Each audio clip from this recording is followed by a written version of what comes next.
Back in the mid-90s, before I came to Texas, my last assignment as a missionary in Mexico was on the Yucatan Peninsula.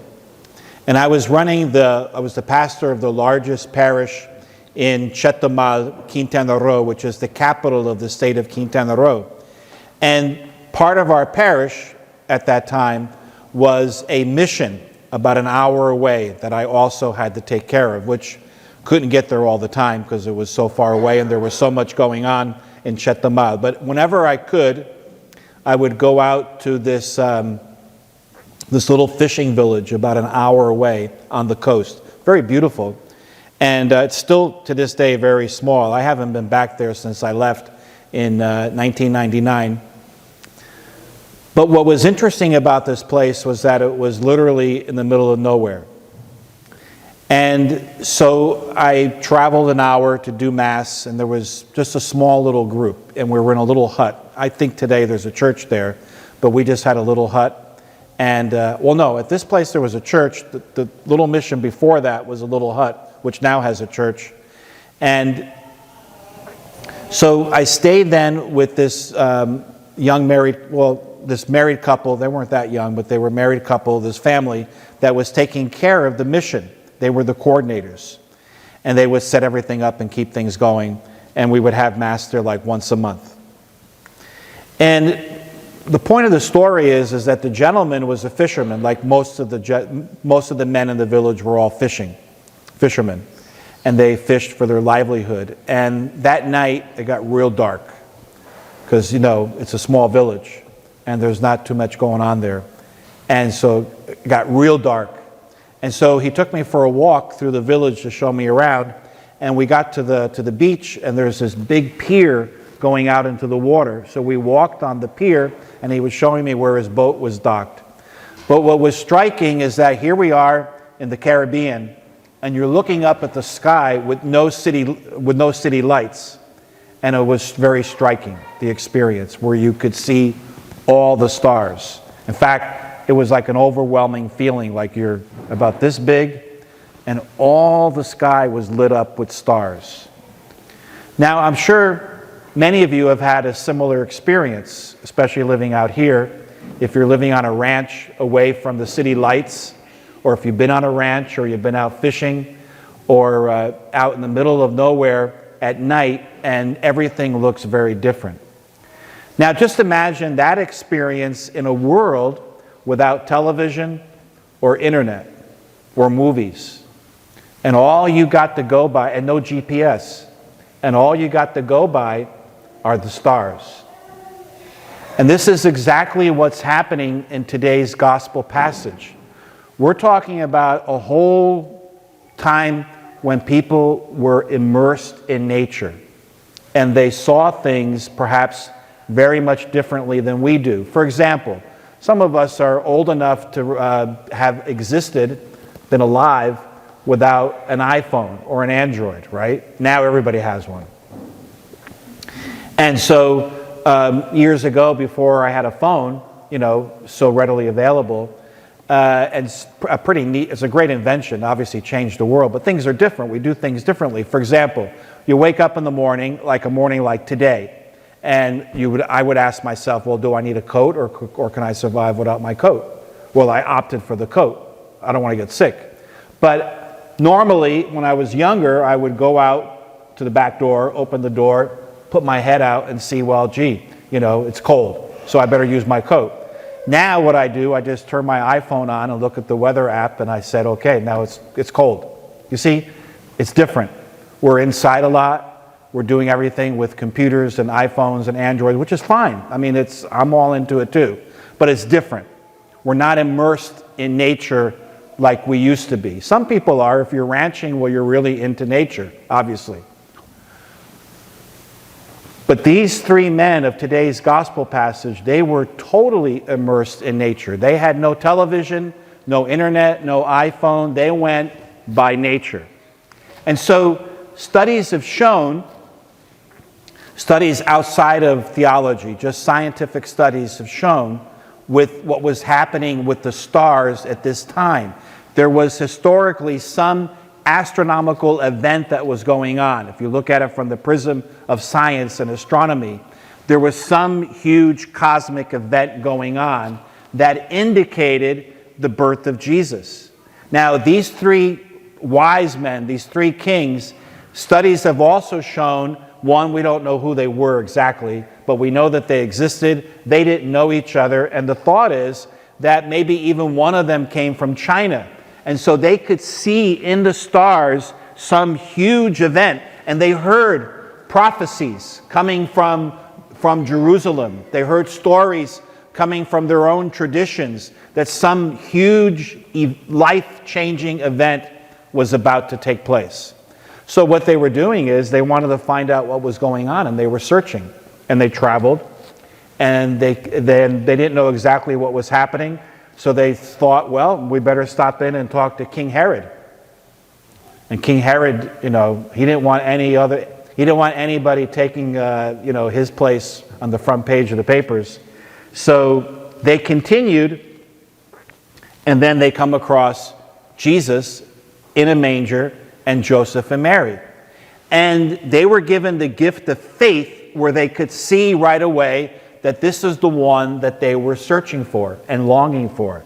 So it's through the eyes that they then prostrated themselves and did him homage. Nobody in the ancient world would kneel down and do anyone homage unless they knew that this is truly God. Now, these are men that are spiritual. They believe in the spiritual, in the invisible, in the transcendent, and they were searching for more, and they found it. They found Jesus. And then the gospel tells us that they opened their treasures and offered him gifts of gold, frankincense, and myrrh. So it's a very beautiful story that's part of our Christmas story. We continue to celebrate Christmas. Christmas is not over with yet. Okay? Everything is here. It's still Christmas. This past week, we celebrated what's called the Octave of Christmas, the 8 days of Christmas, which went from the 25th until yesterday with the celebration of Mary, the Mother of God. 8 days. And I'm sure most of you had, some time off from work. Others didn't, but most of you did, and you spent time with family throughout this week.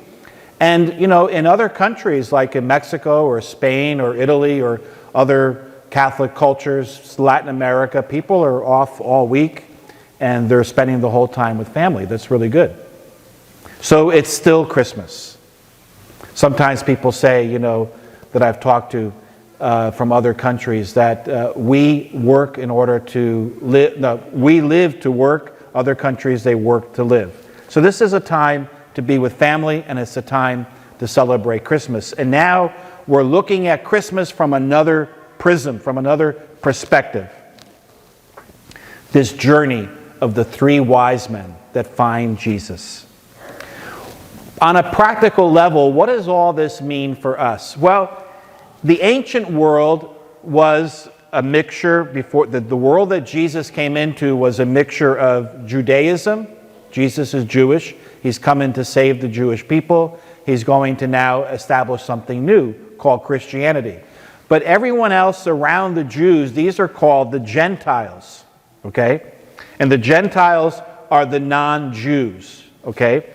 And these are people like the Romans of the ancient Roman Empire, the Greeks, okay, from that time, and then other religions, like, for example, the Persians were probably two of the three kings were coming from. So they're coming from these ancient religious systems that are not Jewish and obviously not Christian.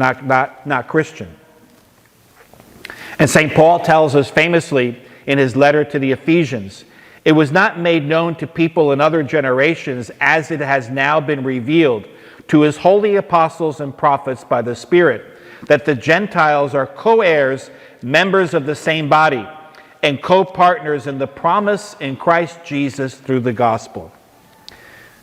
It'd be really good to go and read St. Paul's letter to the Ephesians in your free time this weekend. And here, Jesus is making himself known. He's making himself manifest to the three wise men who are like representing everyone outside of the Jewish people. which means then what the word Epiphany means. Do you know what the word Epiphany means? Yes? No? I know. The word Epiphany means, it's not easy to figure out, but it all comes from a Greek word, okay? Which means the manifestation. Ta-da! So Jesus is making himself known to the three kings. He's manifesting his divinity of who he is, true God and true man. And so the conclusion would be then, we as disciples of Jesus, we then need to be an epiphany to others, to make Jesus known to others, right? And so this is one of the conclusions from today's gospel passage, is that we too, as Christians, as Catholic Christians, we make Jesus known to others by the way we live our lives, and we attract others to Christianity. Now, these people that we're talking about in the ancient world, they lived in a different world. Even though they weren't either Jewish or Christian, and they're what are called Gentiles, they do believe in a God. They do believe in the invisible. They do accept the fact that there is a transcendent.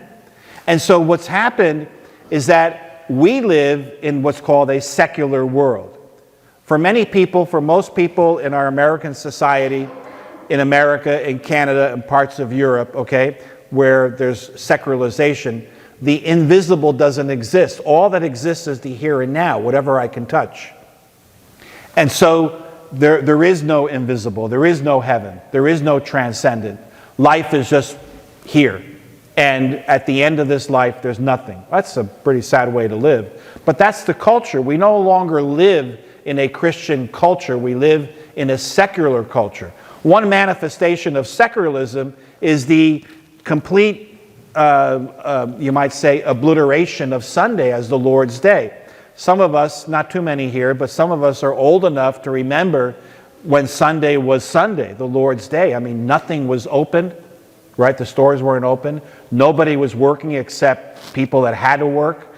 And then churches were packed, and it was you knew it was Sunday. You know, today we have to live counterculture, which is not a bad thing either, because it makes us stronger and more spiritual. So we live in a secular world, and as disciples of Jesus Christ, then we need to be very careful that we don't become secularized, that we don't, it's like when you're hunting for a deer. I'm not a hunter, but I know a lot of you are.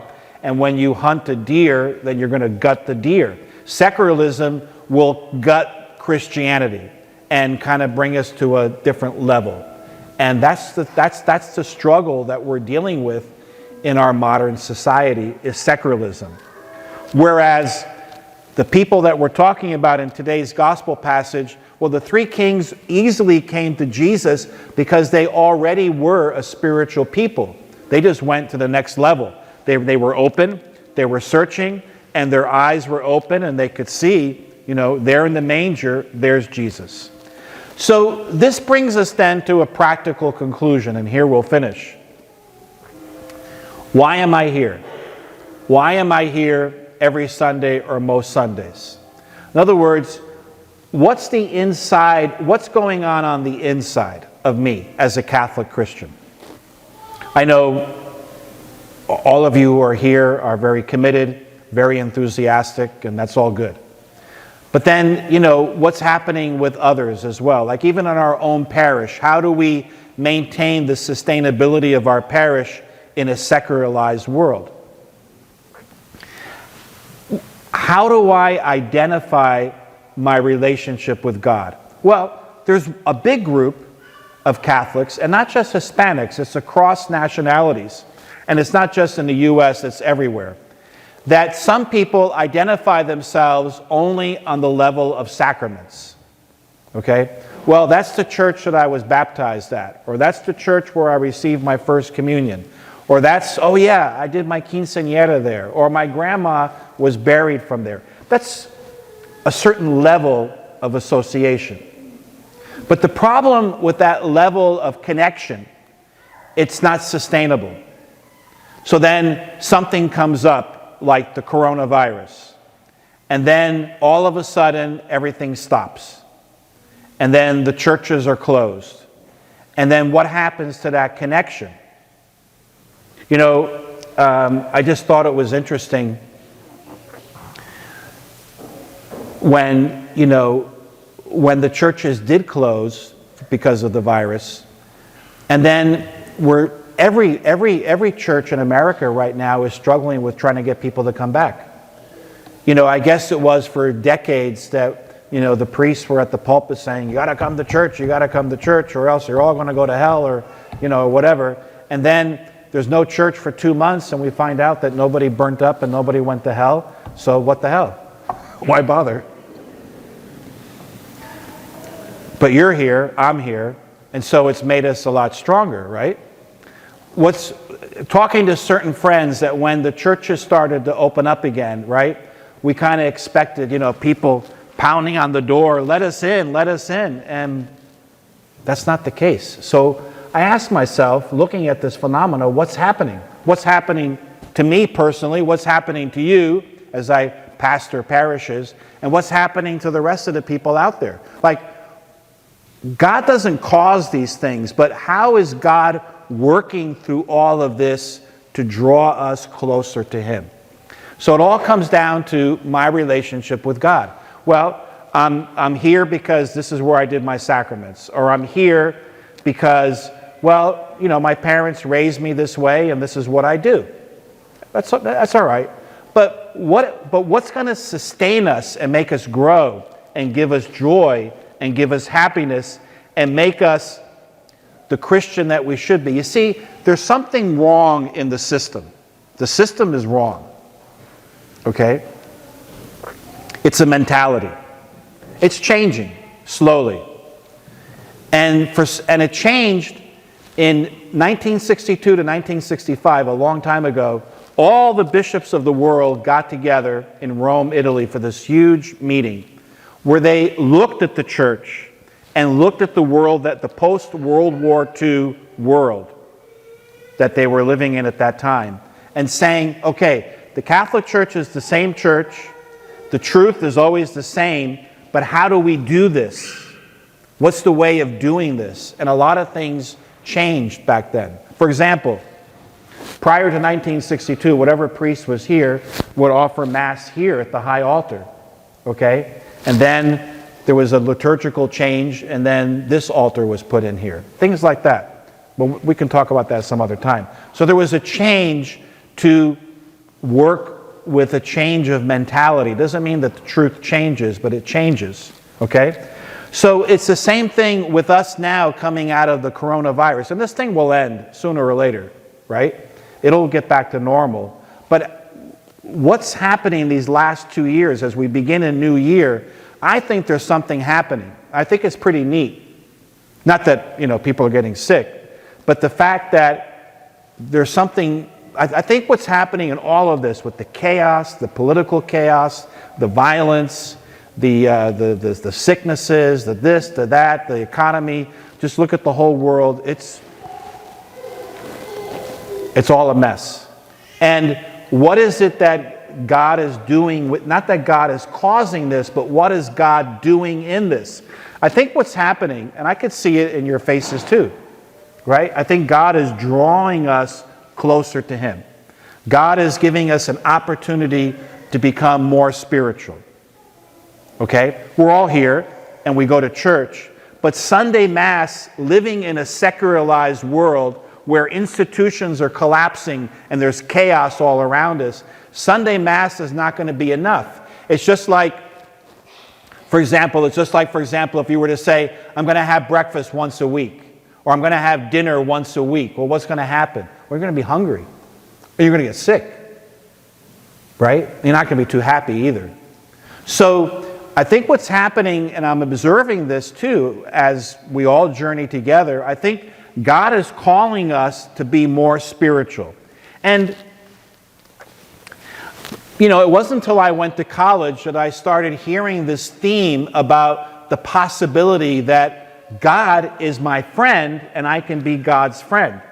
Never heard that before. That seems something so simple. But I think what's happened, when I talked about the system, there's something wrong with the system. I don't know where this came from, but anywhere you go, any Catholic church around the world, this was kind of this mentality that, okay, all the lay people, that's the majority of the church. And then maybe the priests were saying, well, just get your sacraments and you'll be okay. And just follow the 10 Commandments and you'll be okay. It was a kind of a simple spirituality, which is basic. But what we've seen then, it's not enough. And then they were saying, well, the priests and the nuns, they're supposed to be the people in graduate school. These are supposed to be the great saints. Well, we've also found out that the clergy, we don't do such a good job all the time either. So then that meeting in Rome in 1962 to 1965 then changed the mentality of the church to say, no, holiness is for everybody. And everybody is called to this deep relationship with God because it's a personal relationship. I don't know how much of that message has really filtered down to the pews. I think you get it. We still have a lot of people that are just coming to church because of the sacraments. I want to get my baptism, my first communion. When religious education is over with, I'm out of here. And they come back for their funeral. That is not sustainable. It's not going to last. Not in this world. And so maybe the church is going to become smaller, but more exciting, more spiritual. I don't know. I'm just observing this because I go by like what Pope Benedict, the retired Pope, said once in one of his writings. Being a Christian is not the result of an ethical choice or a lofty idea, but the encounter with an event, a person, which gives life a new horizon and a decisive direction. It's exciting to be a disciple of Jesus Christ. This is why our relationship with God then is personal, because God is alive. Our relationship with God is real because we're putting into practice the gospel every day. And then our relationship with God becomes passionate because we're excited that God loves me and I love God. We remember the words of the Gospel of John, another gospel which is really spells out Christmas altogether. For God so loved the world that he gave us his only begotten Son, not to condemn the world, but to save it. So here we'll conclude, my dear friends, and I see you're listening and I have your attention. So, as a proposal, we're all making our proposals for this year, our promises, our commitments for the new year. So here's my proposal. I think we need to journey together as a parish, figure out what God is asking us to do for the future. Where do we want to be 5 years from now as a parish? 10 years? 20 years? What's this church going to look like? What are we going to look like? It can't be business as usual, right? I know this group is very excited, very committed, very in. That's good. And so then what I would suggest that we do is that we all look for ways to grow spiritually. For example, do you pray? Do you have a prayer life? And I'm not just talking about rattling off some Hail Marys. I'm talking about, do you pray? Like, do you get up in the morning and you find some quiet time or sometime in the evening and just listen to God? Here it's easy. It's so nice and quiet. I love it out here. When I visit Corpus, I say, man, I wouldn't live back in Corpus if you paid me. It's too loud. Too many bullets flying by my head, too. So this is nice and quiet, so it's very conducive to prayer. And your prayer life is something personal. Do you pray? So why don't we take as a proposal for this year, develop our spiritual life and to beef it up, pray. Do you have a Bible? If you don't have a Bible, we got Bibles here. You can have one for free as long as you're going to use it. Come by the office this week. We'll put some Bibles in the office there. Take the Word of God home. But even you don't even need the book. You got it all on apps and internet and all that. Everything's so accessible. Do we read the Word of God, even just a little bit every day? Do you pray the rosary? I know a lot of people here do. It's very beautiful. Some people come to Mass every day. So what are we doing to grow spiritually? This is what the three wise men in today's gospel passage, man, they really grew. They went on a journey, they searched, and they found. And this is where we need to get to the point of St. Augustine. If you ever read St. Augustine and his story, he was a mess. And then he converted. He turned his life around. And basically, his relationship with God is a love relationship. We've talked about this before, but do we ever think about Catholicism and our relationship with God and coming to church as a love relationship? That's why in counseling, a lot of times, young teenage girls that may be struggling in a relationship with their boyfriend or whatever, I said there's a real easy solution to this. And women really understand this because women have in their gift of femininity, women are very religious, very spiritual, generally speaking, just by the way women are made up. I said, it's very easy. Just fall in love with Jesus. Make Jesus your boyfriend. It is just like that. It's a love relationship. And that's why St. Augustine says, to fall in love with God is the greatest of all romances. To seek Him, the greatest adventure. To find Him, the greatest human achievement. So my dear friends, as we continue to celebrate this beautiful time of Christmas, let us newly discover who Jesus is. Let us newly discover the love that God has for each and every one of us. And like St. Augustine and all the great saints of the church, let us fall in love with God and invite others to discover that same love.